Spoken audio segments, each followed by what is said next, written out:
izləyəcəksiniz. Tamaşamızı uşaqların beynəlxalq müdafiəsi gününə və Azərbaycan Respublikasının konstitusiyasına həsr edirik.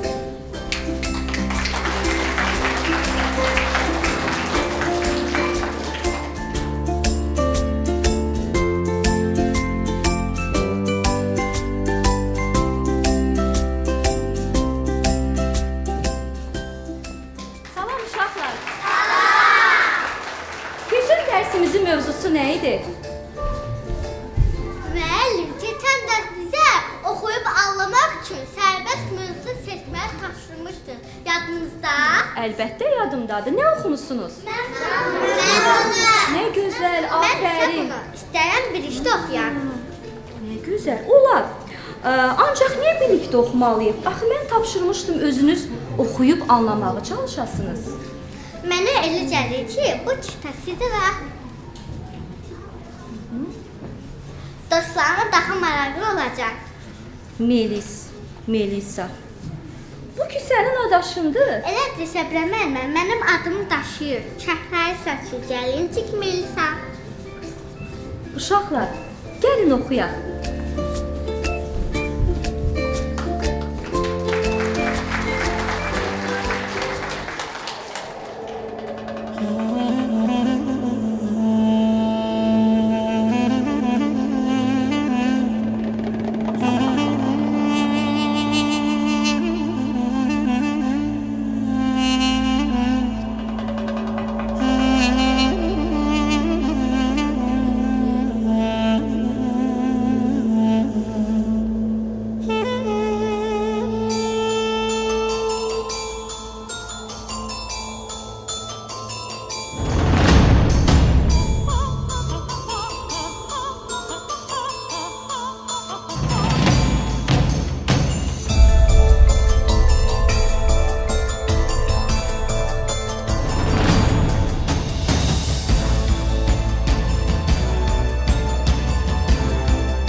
Haqqında danışacağım yumuşaq gəlinci uzaqlardan gəlmişdi. Haradan heç özü də bilmirdi. Şəhərlərin birində cürbəcür kukla, parça kəsikləri, rəngbərəng saplar və sancaqlarla dolu olan bir emalatxanada nəğmə deyə-deyə oyuncaqlar hazırlayan kuklaçı qadın yaşayırdı. O, pambıqla dolu sinəsində döyünən, nəfəs alıb verən balaca, lap balaca, tutaq ki, sərçə ürəyi boyda ürək yerləşdirmiş, gəlincik hazırlamışdı.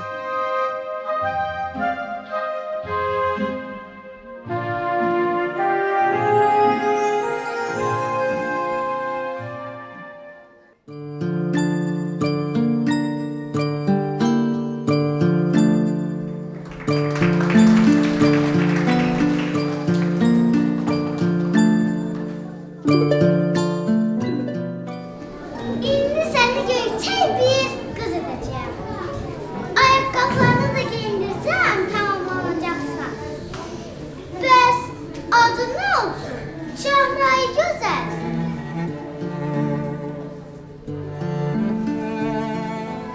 Taxtım, adın Melis olsun. Biləm ki, sənin xoşuna gələcək.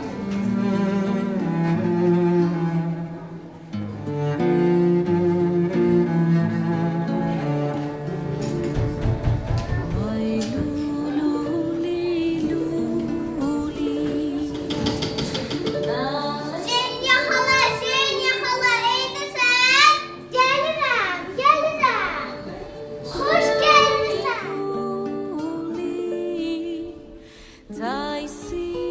Hə, de görüm səfərin necə keçdi? Rahat gəldi. Azıcıq tələsirəm. Bayram öncəsi oyuncaqları mağazaya çatdırmalıyam. Sən həm çarlasa tələsirsən. Bax, dediklərini hazırlamışam. Xoşuna gələcək. Əlbəttə Zeyniyə xala, sənin hazırladığın oyuncaqları bəyənməmək mümkün deyil. Bəs əlindəki nədir? Bunu yeni tikmişəm. Adı Melisa'dır. Ancaq satmaq istəmirəm. Melisa, necə də gözəldir. Zeyniyə xala, kuklalara bu qədər bağlanma. Həm də bu kuklalar neçə uşaqların sevimlisi olacaq. İcazə ver, bunu da aparım. Axı, mən onu satmaq istəmirəm. Yaxşı, apar. Tək ki, uşaqlar sevinsin. Yaxşı, Zeyniyə xala, mən gedib tələsirəm. Təyyarəyə gecikirəm.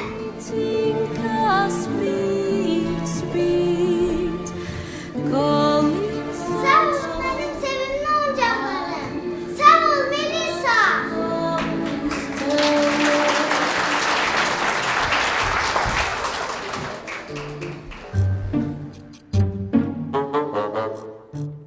Mağazaya düzülən oyuncaqlar kimi Melisa da yüzlərlə oyuncağın içində vitrində öz yerini aldı.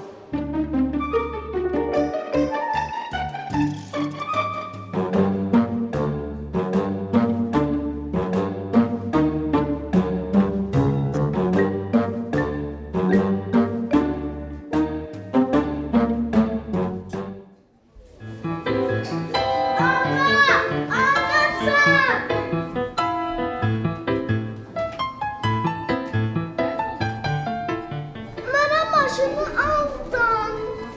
Nə olar anla, nə olar? Yaxşı, onda gedək birinci kassada ödəniş eləyək.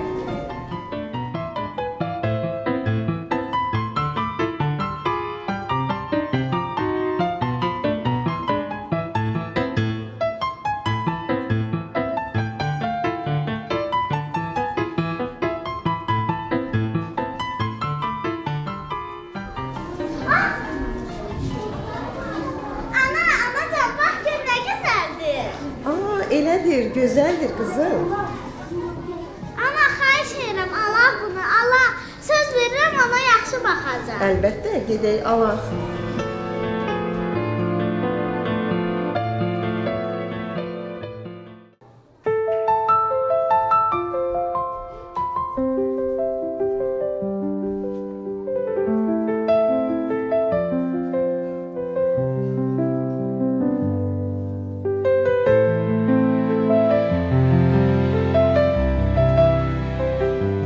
Necə də gözəlsən. Gəl, tanış olaq. Mənim adım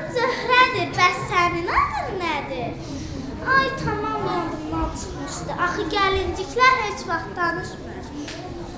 Aa, deyəsən burada nəsə yazılır.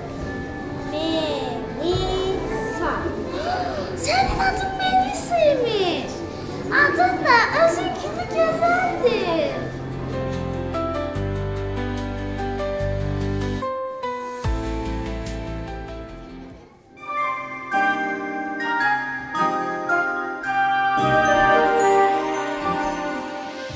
Melisa yeni sahibi ilə çox xoşbəxt idi.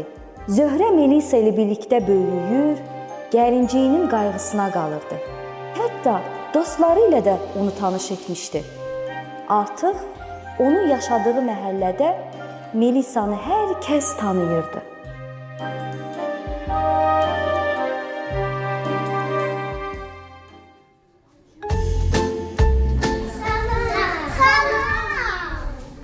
Salam Zöhrə, necəsən? Yaxşıyam, sən necəsən? Yaxşıyam uşaqlar, Baxın, atam məni necə gözəl gənciyəm. Uşaqlar, anam mənə söz vermişdi ki, əlifbanı yaxşı öyrənsən, mənə qutu maşını alacaq. Oyuncaq nədir? Mən oyuncaqların əvəzinə çoxlu kitablar aldırmışam. Yay tətilindən oxumağa başlayacağam. Uşaqlar, gedək, sabah məktəbə getməliyik. Sağ olun. Görüşərik Zöhrə. Sabaha qədər Melisa. Mənəcəm, ay baba.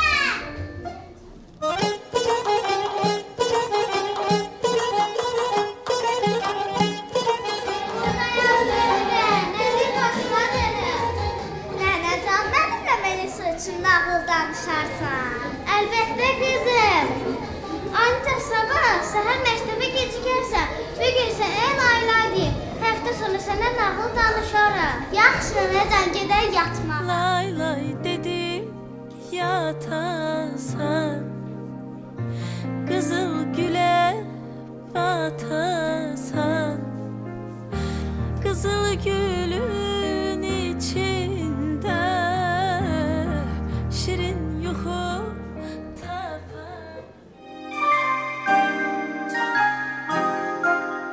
Melisa ilə Zöhrənin dostluğu artıq neçə illər idi ki, davam edirdi. Zöhrə böyümüş, gəlinci isə köhnəlmişdi. İndi onu Zöhrənin əlində görənlər gülürdülər. Köhnə olduğunu deyirdilər.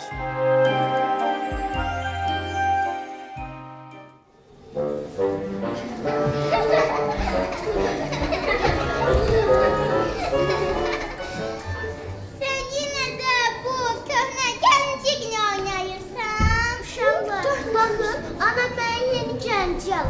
Zöhrə, sən bu gənciyin isə günü-gündə köhnəlir. Bu köhnəlmiş gənciyi atmaq lazımdır. Mirələm düz deyil, bu oyuncağı atıb gedişi ilə vəzləşmək lazımdır. Zöhrə, gənciklərə bu qədər bağlanmaq olmaz. Gəlinciklər heç vaxt köhnəlmir, əsl dostluq kimi.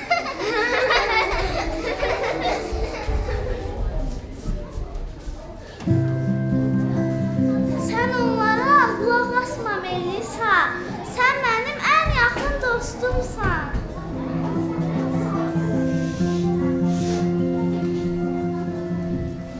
Gedin dərslərini eləyin. Birazdan sənin yanında olacaq. Darıxmaya mən. Sən burada gözlə.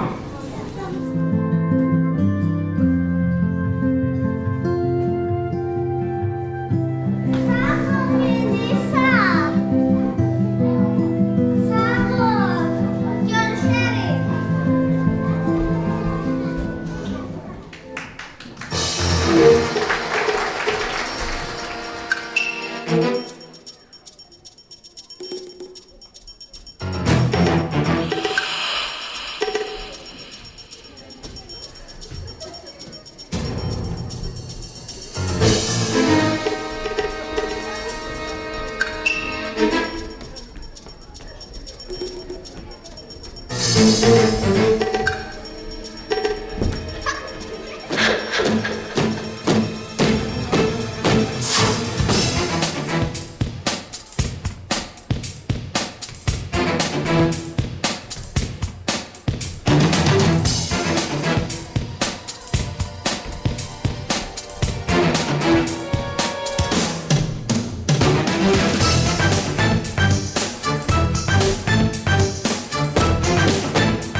Niyə olmuram çəkənçi formasında? Fu, nə gündəsən? Yoruldum uşaqlar. Biraz oynayaq gedərik. Uşaqlar gedək, hava soğuşdu. Birazdan da yaxış yaxacaq. Gedək uşaqlar. Sənsə çirkin oyuncaq. Burada qar yağışlı Eslan. Bəlkə təmiz olarsan.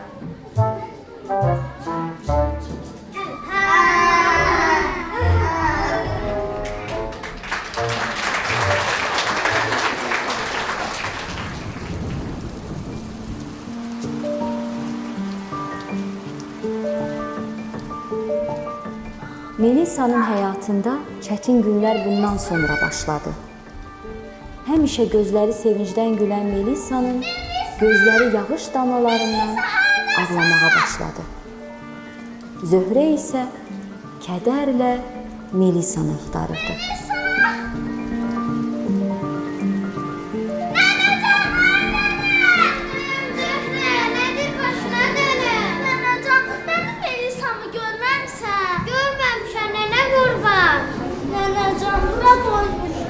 Pəncərənin önündə. Melisa!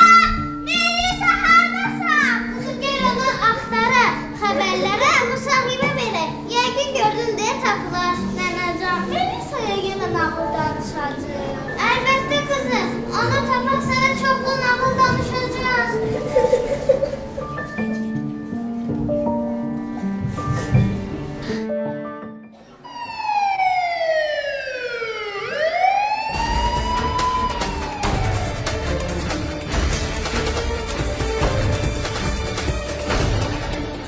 Salam, biriniz çağırmışsınız.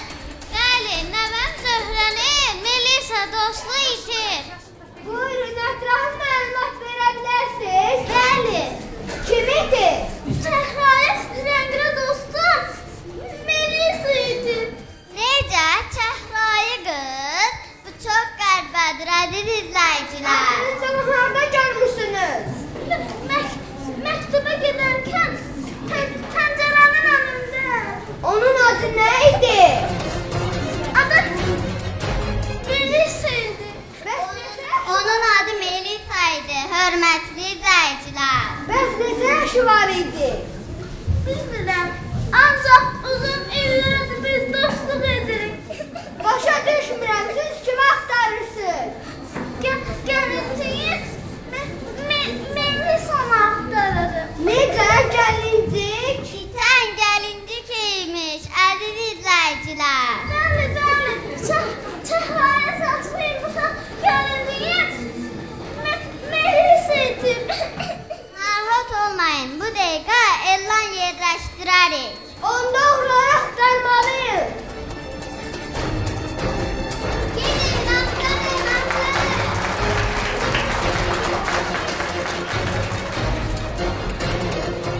Aha, odamıza tamam lazımdır. Dikkat, dikkat. Dikkat, dikkat. Dikkat, dikkat. Çəhrayı saçlı, yumuşak gəlinci axtarırlar. Ana adı Melisa'dır. Kaçının canına polise məlumat versin. Dikkat, dikkat. Gəlinci axtarılır. Çəhrayı gəlinci axtarır. Heç bu da işdir. Nə etmək olar? Biz o axtarmalıyıq. Hər uşağın azadı və təkəsi yaşamalık var. Bu azmada eskası konstitusiyada yazılır. Tamam lazımdır. Mütə tamamlıyıq. Və tamam lazımdır.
İnsanların həyatında olduğu kimi bu çətinliklər Melisa'nın həyatında da başladı. Aclıq, susuzluq, göz yaşı, əzab əziyyətlərin şahidi olan Melisa Zöhrə üçün də darıxırdı. Başına nələrin gələcəyindən xəbərsiz olan Melisa yağışın altında günlərlə gözlədi. İsti yatağını, onu sevən Zöhrəni gözlədi.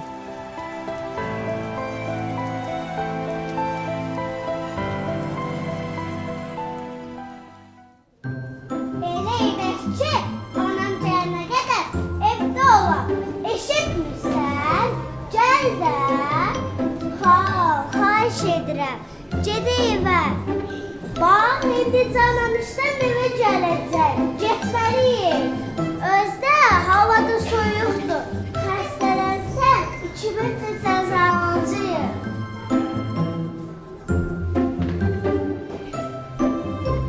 Bu nədir tapmısan? Deyəsən xoşuna gəlir. Gəl, gedək evə, evdə oynayarsan.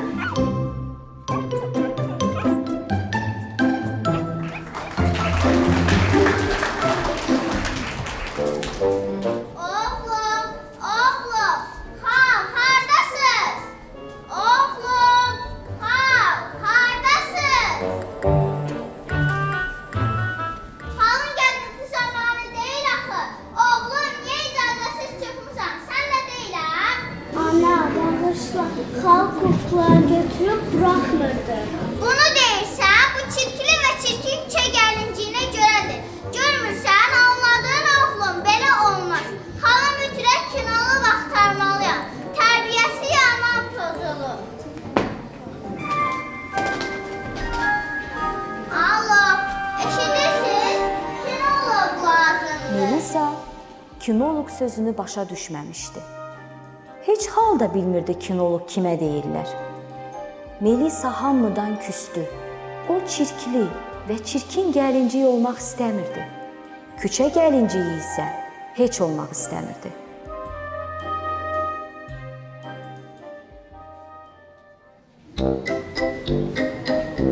Gəlin, xala kömək edir. İkiniz budur? Bəli, anam deyir ki, xalım psixologiyası yaman pozulur.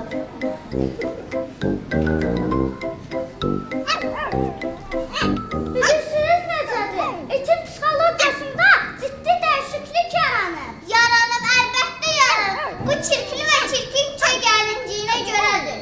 Əvvəlcə bu gəlinciyi evdən uzaqlaşdırmaq lazımdır.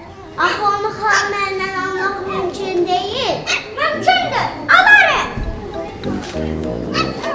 Natızları belə yaxşı alar ki, belə. Xal. Bunu isə yolda açaram zibilə. Çox sağ olun, o düzələcək. Narahat olma. Məşğələlərimizdən sonra xal dünyanın ən mədən köpəyi olacaq. Bax, bu hamısı sənə görə oldu. Xal, mənim köpəyim. Özündən müğayət ol.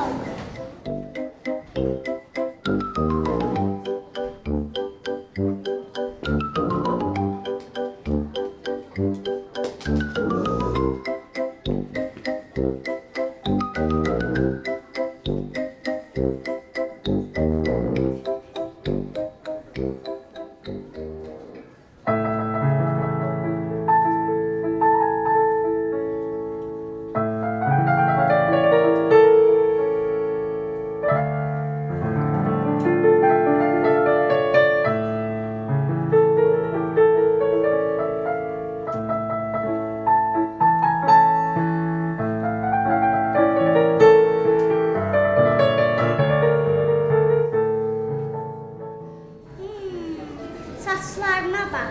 Amma sağ ol, mənə xeyrin dəydi.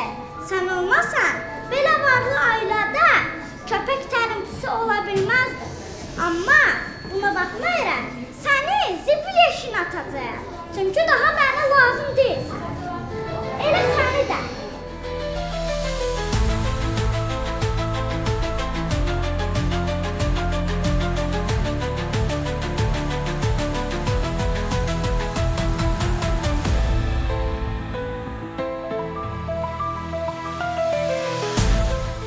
Melisa zibil qutusunun kənarına düşəndə ona elə gəlirdi ki, gedib düşəcək kuklaçı qadının emalatxanasına. Bir anlıq sevindi də, amma belə olmadı. Bir neçə gün o tək tənha qaldı. Ta ki günlərin bir günü çəkməçiyə rast gələnə qədər.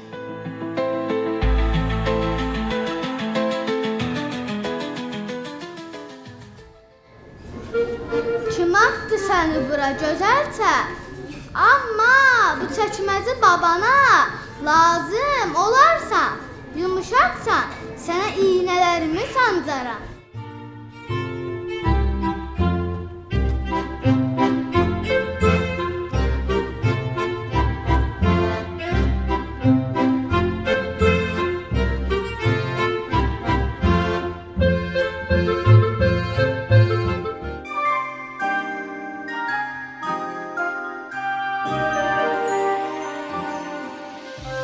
Melisa nələrin baş verdiyini anlamırdı. Ancaq artıq günlər keçdikcə köhnə ayaqqabı, dəri, kley iynə öyrəşmişdi. Melisa özünü bədbəxt hiss etmirdi.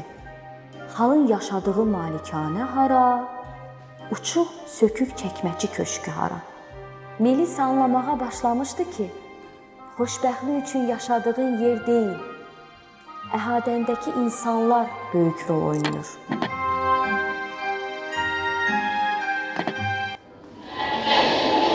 Gözəlcə, yerin rahatdırmı? Sənin yerin ən rahatıdır. Deyəsən, buralı deyilsən. Elə bilirsən, sən gələn ölkədən hər kəs xoşbəxtdir. Xeyr, gözəlcə, oraların da acı, xəstəsi, evsizi, eşiksizi var.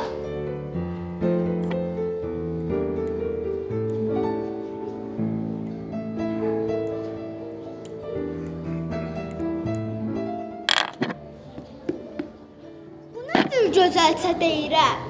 Gəl sənə yaxşı bir ad qoyum.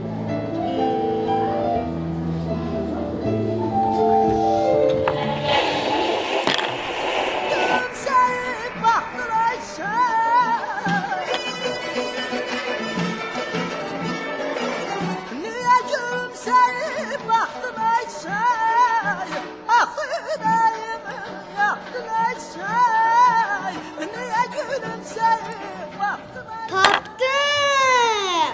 Bugündən sənin adın Çiçək olsun. Adınla seviləsən. Çiçək, nə yox susub dayanmısan? Elə susmağın yaxşıdır. Evdə çarlaq o dəqiqə danışır ki, başım şişir.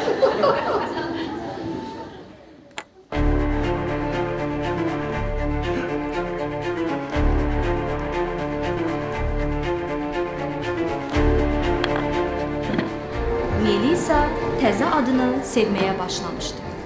Ancaq son günlər kiminsə təqid etdiyindən şübhələnmişdi. Yəqin, çəkməçi köşkündəki siçanlar olar. Axı Melisa onlardan qorxurdu. Yox, deyəsən bu dəfə başqa biri idi.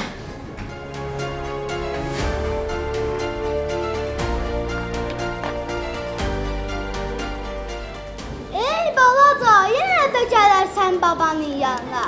Ayaqqabıların xarab olmasa da gəl. Yaxşı baba, gələm. Ey balaca, sən kimsən orada? Deyəsən getdi Çiçək. O, sənə baxırdı. Yəqin istəyir ki, onun da sənin kimi bir gəlinci olsun. Uşaqdır da, mən səni ona bağışlaya bilərəm. Amma qorxuram ki, sənin üçün çətin olar. Gedəm ey Çiçək, sabaha qədər. Özündən müğayət ol.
sakit, sessiz, kədərli. Bacım xəstə idi. Anam onu sağlatmaq üçün hər şeyimizi satdı. Hətta evimizi də satdı. Amma o sağalmadı. Əvəzində anam da xəstələndi. Bacımın həsrətindən. Amma o sağalacaq. Çünki sən varsan. Bundan sonra sən mənim bacımsan. Gedək səni anamla tanışdırım.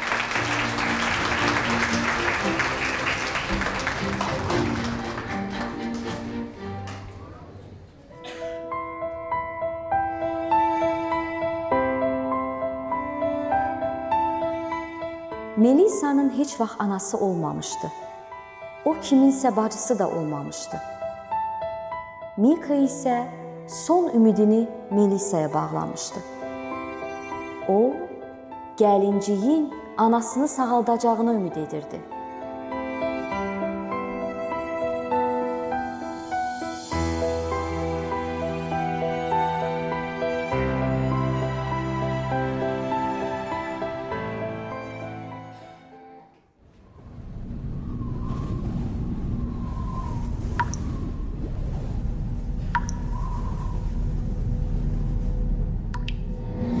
Bura gəl, yaşa təmizlər, səndə olacaq. Bu binanın boruları təmir olmalıdır. Bəy, o tərəfdə böyük ana xətt keçir.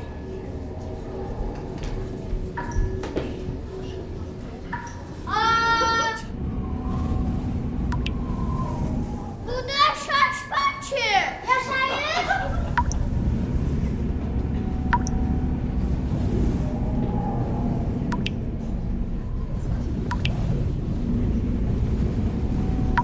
Orada adam ölüb ki. Nə, ölüb? Sən faciə baxarsın qar. Bəs forma necə olsun? Qayda uyda.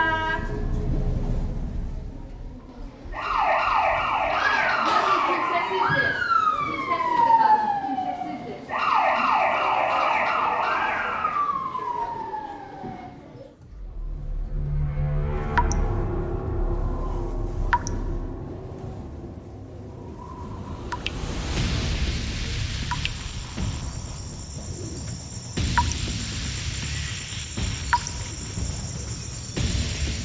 Ehtiyatlı olmalıyıq. Burada bizi heç kim görməməlidir. Ana, gör səni kimi gətirmişəm.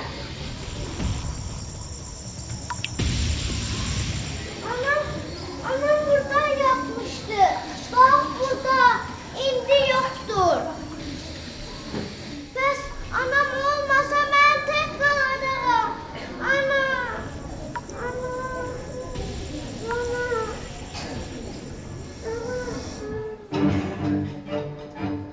Ey balaca, buradasan, bayaqdandır səni axtarıram. Burada yatmışdı, bax burada, indi yoxdur. Yoxdur da, yəqin harasa gedib. Axı o gedə bilmirdi. Onda məlum məsələdir nə olub. Bəsdir zarıldadın. Pulları hara qoymuşsan? Mənim pullarım yoxdur. Hamısını anamla bacıma xərcləmişəm. Gəl get. Xəstə etdilər. Gəl getdik. Artıq burada sənin heç kimin yoxdur.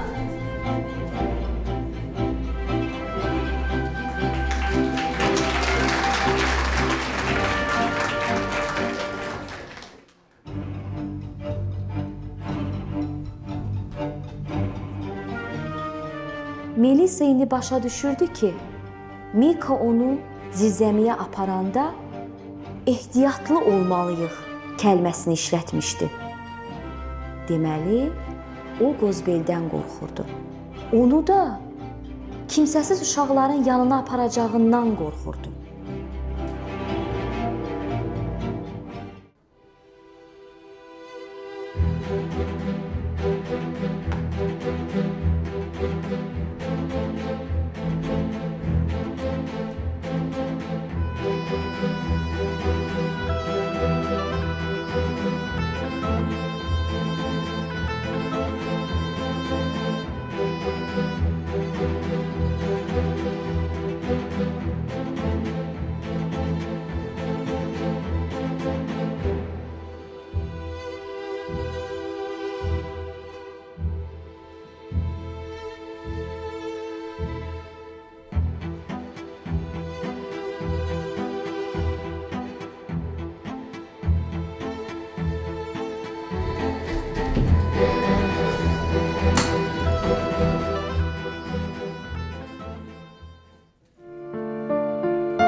tanış ol. Bu Tiritin Niko'dur. Sallamayla.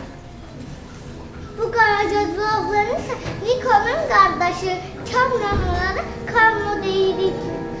Bu sarışatı Bağgöz ise Rüstem'dir, ona da Küren diye sesleyirik. Bu Lala Yerdiləman, bu ise Kıvırdıqdır. Əsl adıyla desək Ciba. Bu ise Totudur. Qozbelə bütün xəbərləri bu çatdırır. Bura gəlin görək. Çıxart əlləri cibindən. Çıxart deyirəm sənə. Aç ovcunu, aç. Pulları niyə səbətə qoymamısan? Koymuşam, biraz saxlamışam. Mən də Vika'nın kuklasından istəyirəm.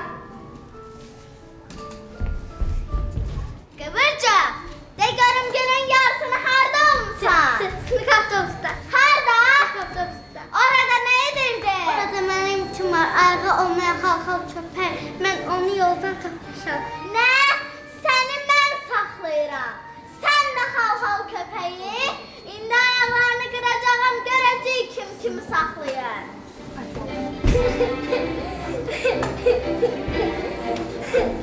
Size bugün yemek yoktu. Gel.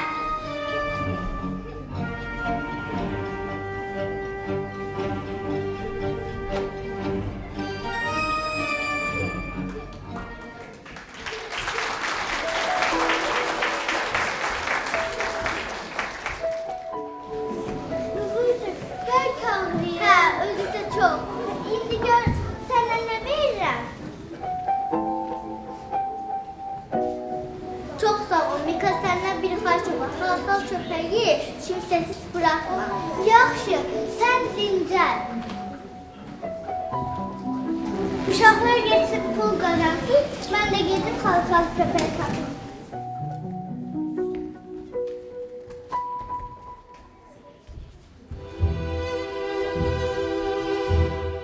Melisa uşaqların arasında olarkən düşünürdü və bundan dəhşətli bir həyatın olmadığını fikirləşirdi.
Ayda, deyəsən sən bunu tanıdın. Bəs onu hara aparaq? Acdır, üşüyür, xəstədir. Tapdım, tapdım. Ancaq mən səni uğurlamışdım axı. Nə edək? Başqa çarəmiz yoxdur.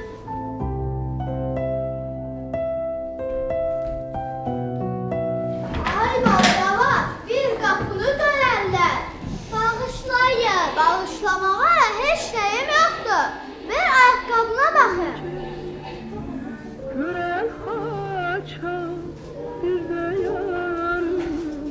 Sən hara getmişdin belə? Baba da lap qocalır. Axı sən gəlinciksən, özün də çiyə bilmərsən. Ay səni, demək sən uğurlamışdın. Deyəm bu saat səni.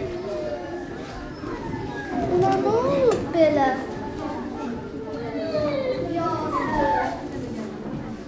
Bu çıxaldı. Mən bu köpəyi tanıyıram. Bu köpək tək varlı ailənin köpəyidir. Yazıq köpəyi o qədər çox incitdilər ki, köpək sahibindən qaçdı, küçələrə sığınır. Yəqin ayağını da o zaman itirir. Baba, bu xalxal köpəyi saxla, aparacaq heç yerim də yoxdur. Get bala, get. Amma dayan. Yox, bu çiçəyi də özün də apar. Sağ ol oğlum, sağ ol çiçək. Qoca baban səni unutmayacaq.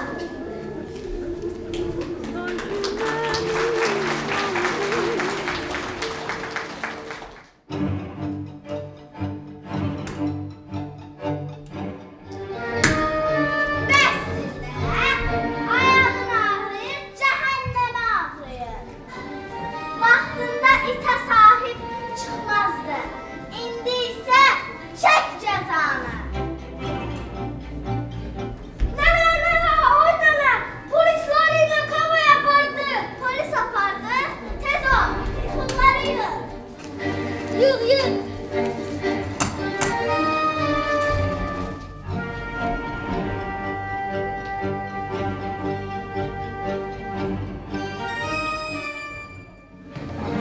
İndi səni istismar edəcək.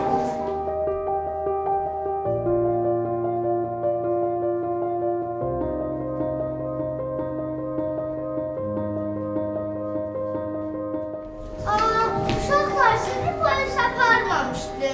Onu kim dedi? Totu, bəs Qozbel hanı? Qozbel qorxusundan hər şeyini yığıb apardı. Yalan deyir, yəqin o iyi kələydi. Totudan ötürü sən gözləmək olar. Uşaqlar, bəs siz hara getmişdiniz? Biz bilirsən hara getmişdik. Hara? Karuselə. Bilirsən necə fırlanırdı. Bax, belə sürətlə fırlanmışdı. Amma biləmədik. Uşaqlar qıvırcıq Muradı çox pişləşir. Ona həkimə aparmaq lazımdır. Kömək edin apara.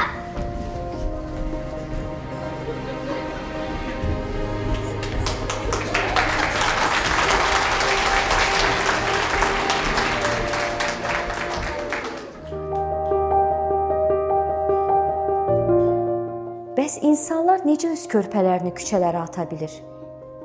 Bu cür düşüncələri çox idi Melisa'nın. Həddindən artıq çox.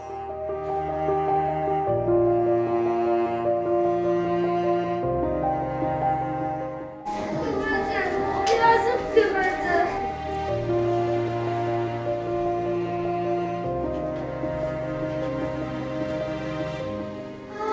Uşaqlar, ay da buradaymış ki. Ay da küsmüsən, küsmə. Qıvırcığın halına o qədər ürəyim yandı ki, axırda onu xəstəxananın önünə qoyub gəldik. Uşaqlar, bir buna baxın. Bunlar hardan çıxdı belə? Qızıllara bax. Kimindir? Kimin olacaq? Qozbelin. Biz bu qızıllarla çox xoşbəxt olacağıq. Böyük binalarda ev alarıq. İsti, çəhrayı otağım olar. Ey uşaqlar, hər şeydən öncə qıvırcığa ayaq alarıq. Nənə onu ayaqsız buraxdı. Həkimlər onun ayağını kəsdi. Yerlərə diz qoymasana. Çəkil balaca, sən də qal ayağa. Nə istəyirsən? Oturmuşam da. Bu saat sənə baş öyle açaram. Çəkil. Hə, gördün niyə qalmadın? Az bilmirsən ha. Alın, mən görməmiş deyiləm. Həyatınızı yaşayın. Daha qozbel yoxdur. Olmayacaq.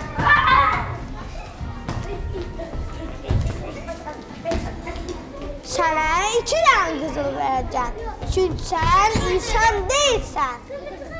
Qızılın çox olsa, qudurmarsan ha. Geç balcayda.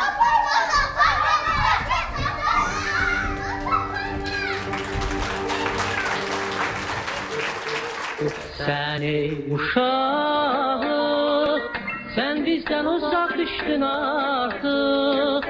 Geçen yeller apardı, ya soygeller apardı seni uşaqlıq. Sen bizden uzak düştün artık.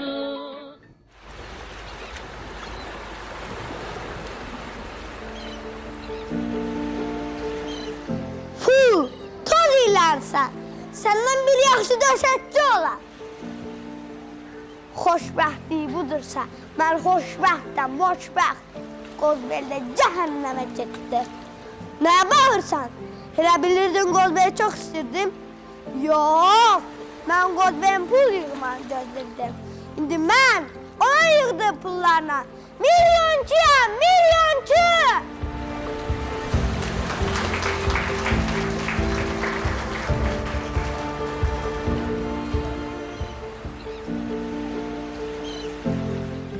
Melisa bir müddət qoyulduğu skamyanın üstündən başını qaldıra bilmədi. Yaşadıqlarını düşündükcə dəhşətə gəlirdi.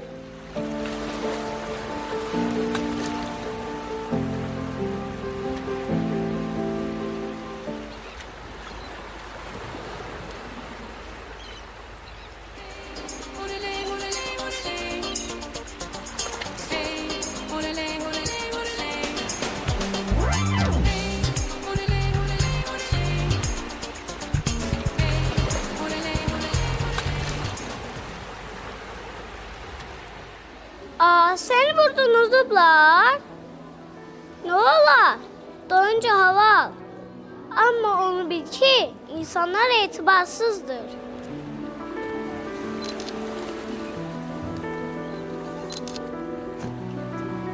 Üz gözünden his olunur ki yaxşı həyat keçirməmisən. Ne etməli? Həyat belədir. Burada bilirsən nə qədər insan şəkillər var. Ağıllı, yoxsun, kimsəsiz, varlı, xoşbəxt, bədbəxt. Saymaqla bitməz. Əla, sən olmamışdın.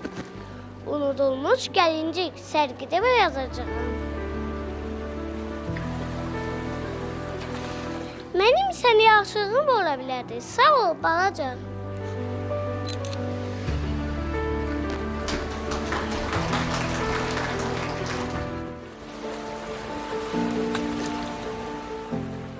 Melisa ağlayırdı. Düz eşitdiniz, ağlayırdı. Səssiz, sakit, mavi dənizin sahilində başına nələrin gələcəyini düşünür, ağlayırdı.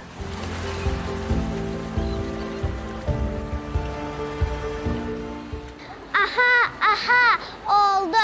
Yeni yaz yay kolleksiyasına uygun giyim rengini seçeceğim. Ancak hazırda ağlımda hiçbir fikir yoktur. Sizinle əlaqə saxlayacağam. Hiç bilmirəm ki 2025-ci ilə hansı renk gerim ki son dəfə uygun olsun.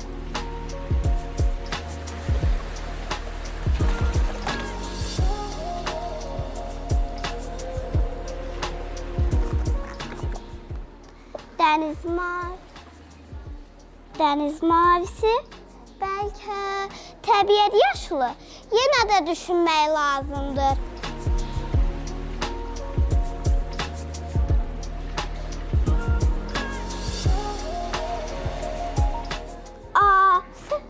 Sən də kimsən belə? Burada nə edirsən? Yəqin sən də mənim kimi çıxılmaz vəziyyətdə qalmışsan.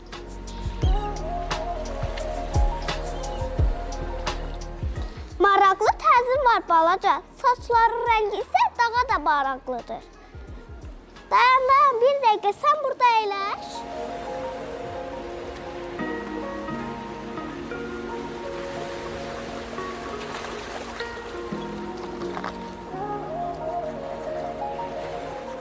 Bax, balaca İlham pərisi. 2025-ci ilin rəngi çağrayı olacaq. Sənin saçların kimi. Kolleksiyanın adını isə çağrayının məsumluğu deyə yazaram. Yaxşı, mən gedim balaca İlham pərisi. Hər şey görə çox sağ ol.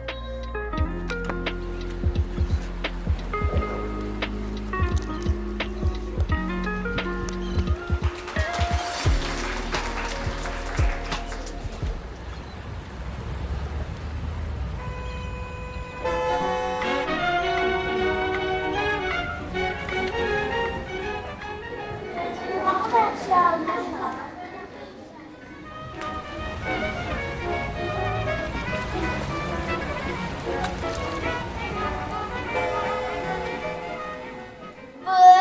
sen bura kim koyun?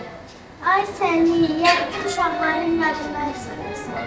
Bilirsən, mənim də bala uşaqlarım var. İstəyirsən sən onları da aparadın. Səni də buraya aparacağım ki, çox sevinəcəksən.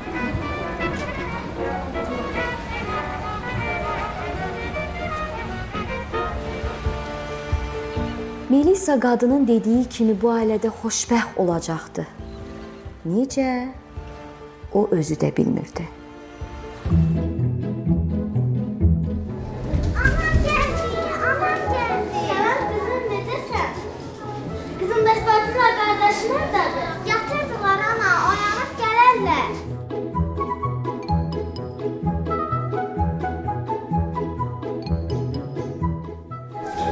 Ana, gəlmişəm.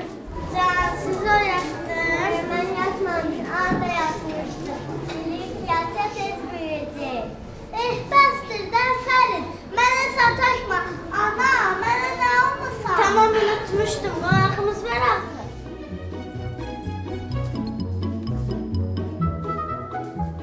Necə də gözəl gəlinlikdir. Saçları da, səhrayı. Heç beləsini görməmişdim. Ana, onunla oynaya bilərik. Ancaq qızım, qonağımız yox gəlib. Dincəlsin, yunsuz, sonra birlikdə oynayasın. Yox, anadan. Bəs adı da olsun. Adı Cübbulu olsun. Ana bizə dediyi kimi Cübbulu.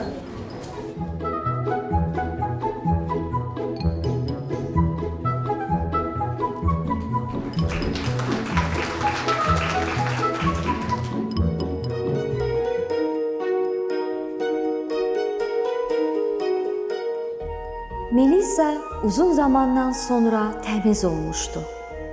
Ancaq gördükləri, yaşadıklarını isə heç unutmurdu.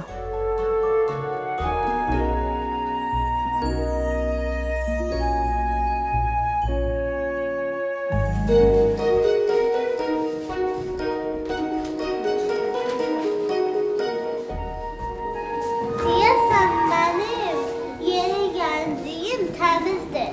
Əllər, bax gördük bu quruyub.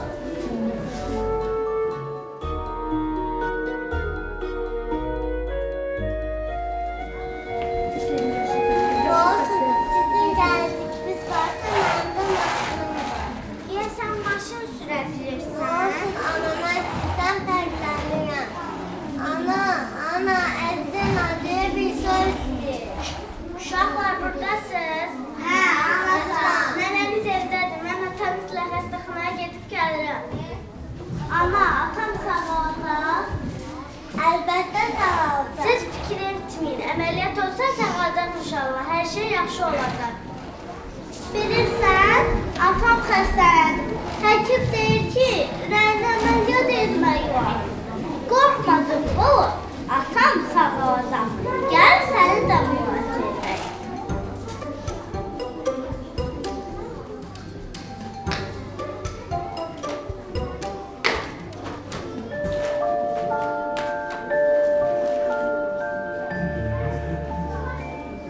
Əvvəldə gözlərini yoxlayaq. Gözləri gözəldir. İndi isə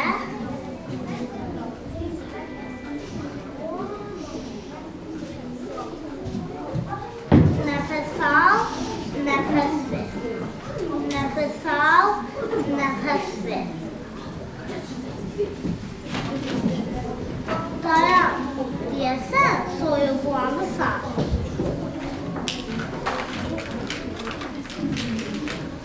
Bəlkəm səni rentgen edər.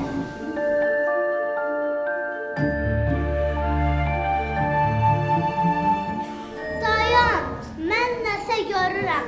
Ana, anacan, ana.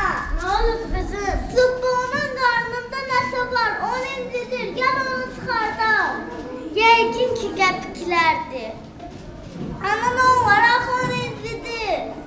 Yaxşı qızım, bu saat çıxaram. Əzizə mənə Özünə qayıt gətirə bilərsən. Mən gətirərəm.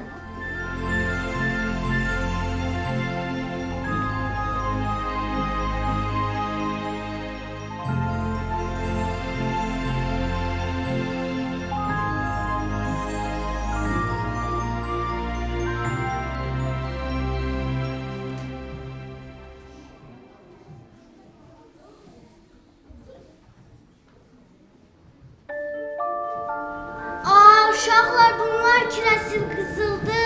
Qızıl? Ana, atam sağacaq. Elədir uşaqlar, gəlin möcüzəli xəbəri atanıza çatdıraq. Cübbül atanızın həyatını xilas elədi. Çox sağ ol Cübbül. Sənin iki qızıllarına görə mənim atam sağalacaq.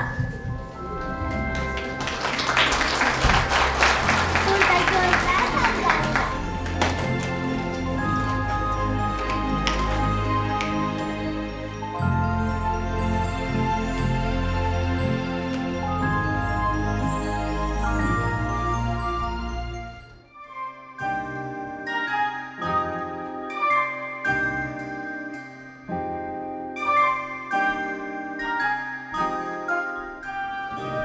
Yaxşılıq etmək elə gözəl bir hissdir ki, onu yaşamaq hər kəsə nəsib olur.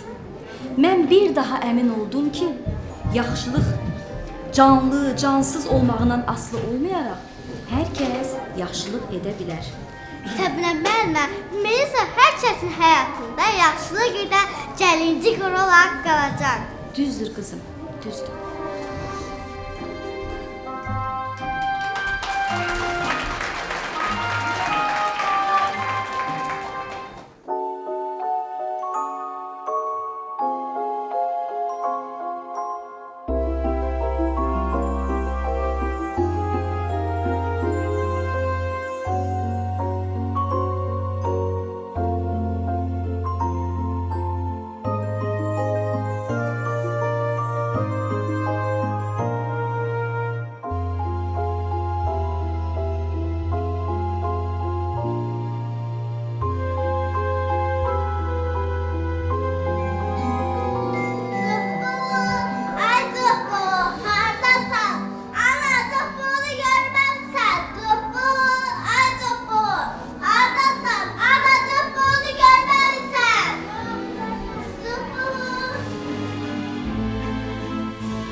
Çünkü o gelinceye de senin adını koymuştum. Bunu bana anam almıştı.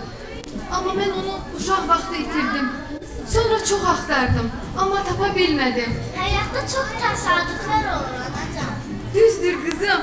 Bu hayatın en güzel tesadüfüdür kızım.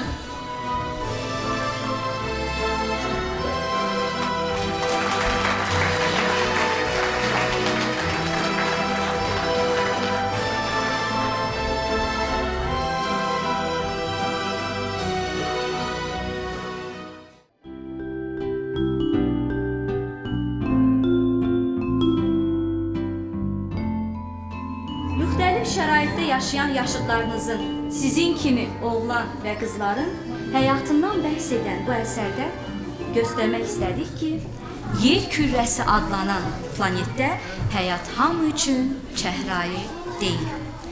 Onun müxtəlif rəngləri və çərarları var. Səbrə müəllimə, ümumiyyətlə hər kəsin həyatında yaşlı günə gəlinci quru olaraq qalacaq. Düzdür qızım, əlbəttə.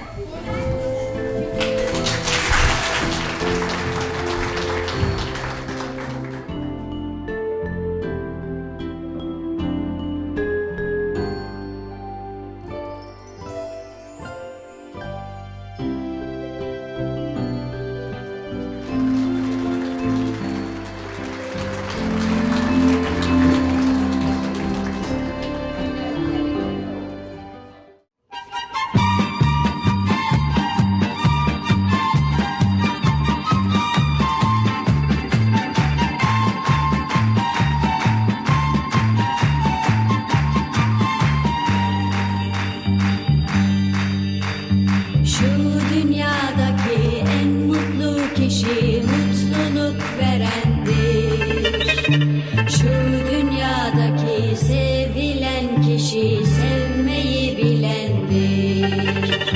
Şu dünyadaki en güçlü kişi güçlükten gelendir.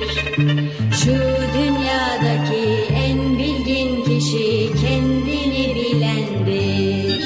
Bütün dünya buna inansa, bir inansa, hayat bayram olsa, insanlar el ele tutuşsa, birlik olsa, uzansak sonsuza. Bütün dünya buna inansa, bir inansa, hayat bayram olsa, insanlar el ele tutuşsa, birlik olsa, uzansak sonsuza. Şu dünyadaki en olgun kişi acıya gülendir. Şu dünyadaki en soylu kişi insafa gelendir. Şu dünyadaki en zengin kişi gönül fethedendir. Şu dünyadaki en üstün kişi insanı sevendir. Bütün dünya buna inansa, bir inansa, hayat bayram olsa, insanlar el ele tutuşsa, birlik olsa, uzansak sonsuza. Bütün dünya buna inansa, bir inansa, hayat bayram olsa, insanlar el ele tutuşsa, birlik olsa, uzansak sonsuza. Bütün dünya buna inansa, bir inansa, hayat bayram olsa, insanlar el ele tutuşsa, birlik olsa, uzansak sonsuza. Bütün dünya buna inansa, bir inansa, hayat bayram olsa, insanlar el ele tutuşsa, birlik olsa, uzansak sonsuza. La la la day, la la di day rom, la la di day rom, la la la di day rom. La la la day, la la di day rom, la la di day rom, la la la di day rom.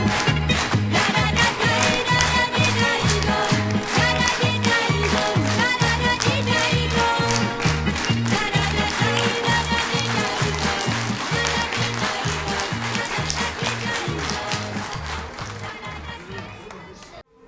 Əziz valideynlər və zalda əyləşən qonaqlar, hamınızı salamlayıram. Ümid edirəm ki, 1C sinifinin təqdimatında Melisa nağıl povesti xoşunuza gəldi.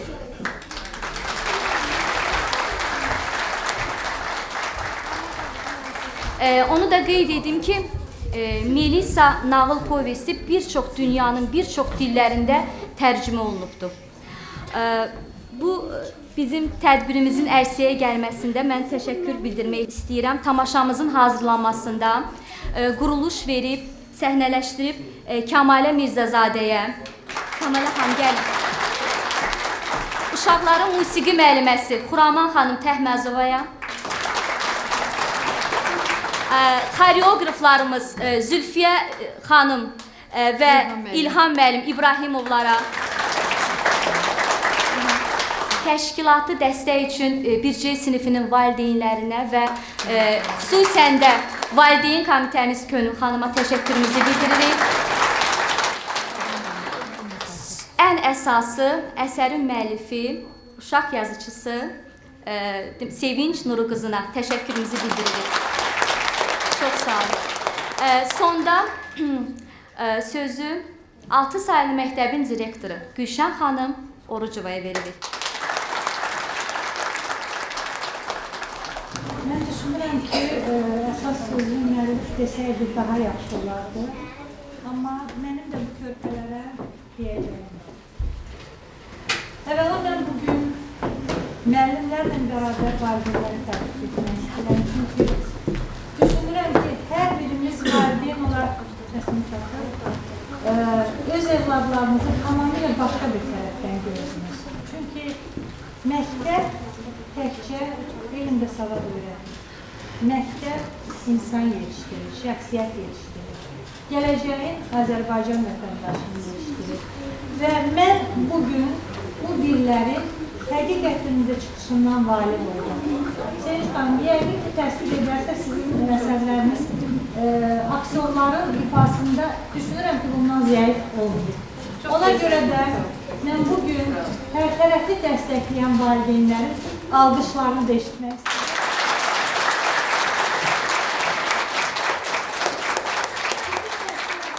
Bərabər Səbinə xanım, sizə təşəkkür etmək istəyirəm. Bu məktəbdə birincilərlə sizin də ilk tamaşanızdır. Uğurlu olsun, müsəlli olsun və bu şagirdlərin adını biz Azərbaycanın qazandığı nailiyyətlər içərisində inşallah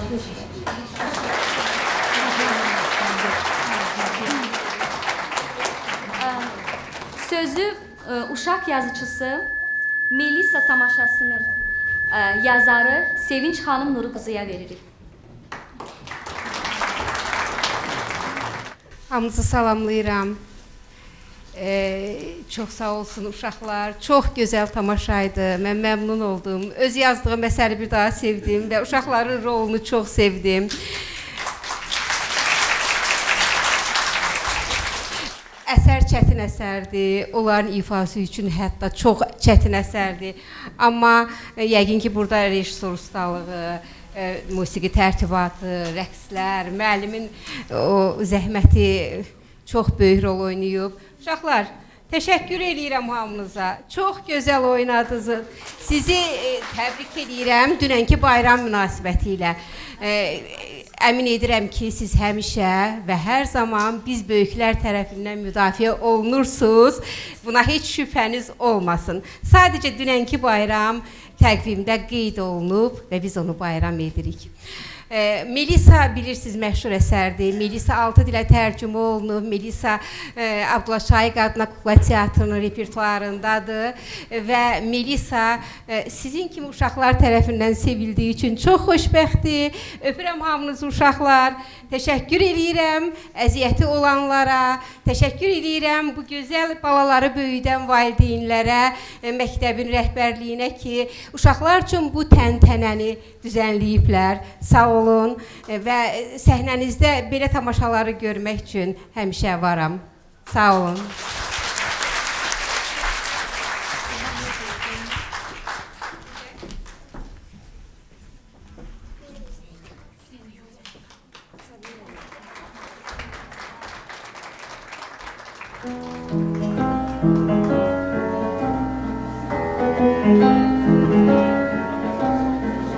Hər uşaq bir çiçəkdir, gülümsəyir günəşə.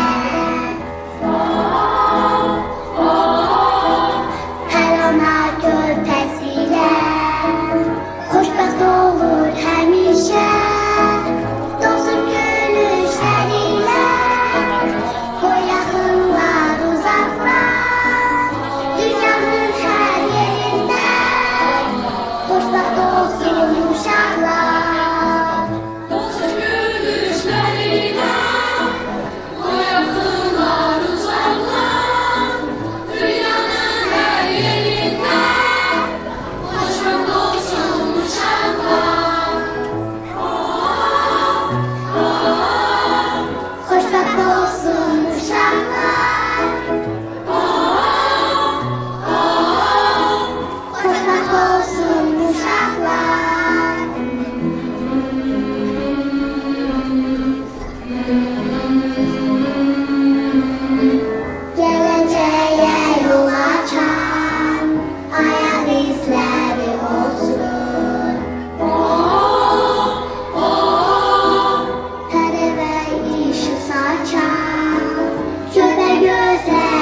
Şu dünyadaki en bilgin kişi kendini bilendir.